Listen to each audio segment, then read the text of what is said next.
দুর্যোগজনিত কারণে কোনো ক্ষতি হয়, তো সেক্ষেত্রে পল্লী বিদ্যুতে যদি কেউ টাকা চায় এটা হবে অবৈধ, কোনো রকমের টাকা লাগে না। এটা বলে দেন। এটা যেই হোক, এই প্রাকৃতিক দুর্যোগে, এটা দুর্যোগে যদি কোনো ঝড়িতে ক্ষতি হয়, এটা 1 টাকাও লাগবে না।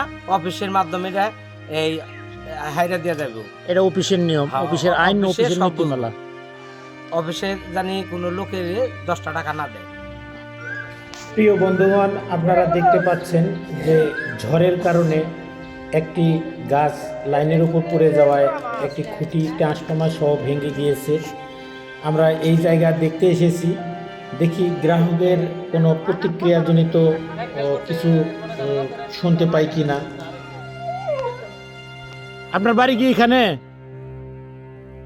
আচ্ছা, কি এই খুঁটিটা ভাঙলো কিভাবে? কালকে সন্ধ্যার সময় ঝড়, প্রচুর ঝড়। হ্যাঁ, রাস্তাঘাটে বেরোলি জানা, ঝড়ে যে গাছটা পড়ে যায় পর তারের মধ্যে লাগে খুঁটিটা ভেঙে গেছে। আপনারা কতক্ষণ যাবত বিদ্যুৎবিহীন অবস্থায় আছেন? আমরা কালকে থেকে 11টা বাজে এখনো কারেন্ট পাই নাই, আমরা বিদ্যুৎ পাই নাই।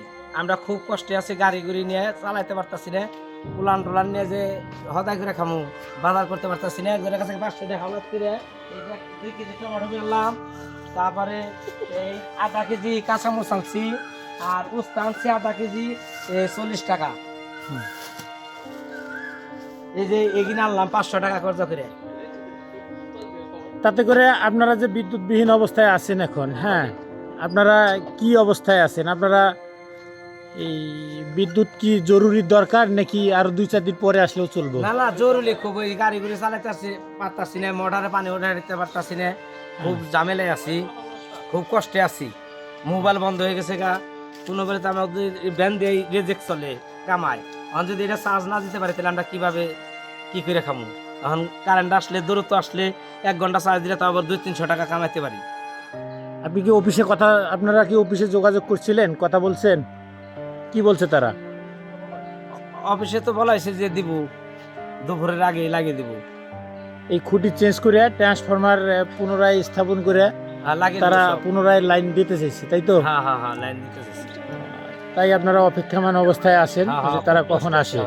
হ্যাঁ, অবস্থা জন্য দাঁড়িয়েছি যে হ্যাঁ কোন সময় তো এই আবহাওয়া সম্পর্কে আপনি জনগণের উদ্দেশ্যে সচেতনতামূলক কিছু বলতে পারেন, যে এই আবহাওয়ার সময় বিদ্যুৎ নষ্ট হলে আমাদের কি করণীয় দরকার, কিভাবে জানানোর দরকার এই বিষয়ে?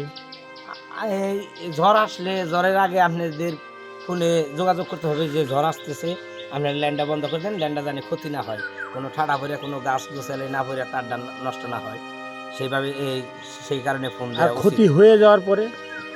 ওরা ক্ষতি হওয়ার পরে গেলে তার কোনো নাই, সমাধান নাই। কোনো কি সমাধান নাই, এটা জানাইতে হবে। ওটা হলো জানাতে হবে যে গাছ পড়ে গেছে গা, এটা আপনারা কি ব্যবস্থা করা যায় করেন। বিদ্যুতের এই কাজকর্ম করে নিতে কি কোনো টাকা পয়সা লাগে যদি প্রাকৃতিক দুর্যোগে এরকম কোনো ক্ষয়ক্ষতি হয়? না, টাকা লাগে না তো। টাকা লাগে না? না, গায়ে তো টাকা লাগে না, কোনো টাকা লাগে না, ফ্রি করে দেয় না? হ্যাঁ, ফ্রি করে দেয়। তাহলে জনগণকে আপনি বলেন যে এরকম যদি দুর্যোগজনিত কারণে কোনো ক্ষতি হয়, তো সেক্ষেত্রে পল্লী বিদ্যুতে যদি কেউ টাকা চায় এটা হবে অবৈধ, কোনো রকমের টাকা লাগে না।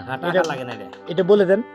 এটা যেই হোক, এই প্রাকৃতিক দুর্যোগে, এটা দুর্যোগে যদি কোনো ঝড়িতে ক্ষতি হয়, এটা 1 টাকাও লাগবে না। অফিসের মাধ্যমে এটা এই হাইরা দিয়ে যাবে। এটা অফিসের নিয়ম, অফিসের আইন, অফিসের নীতিমালা। অফিসে জানি কোনো লোকের 10 টাকা না দেয়। ঠিক আছে। কারেন্টের যে গায়ক যারা, সবাইকে সালাম দেন। আসসালামু আলাইকুম।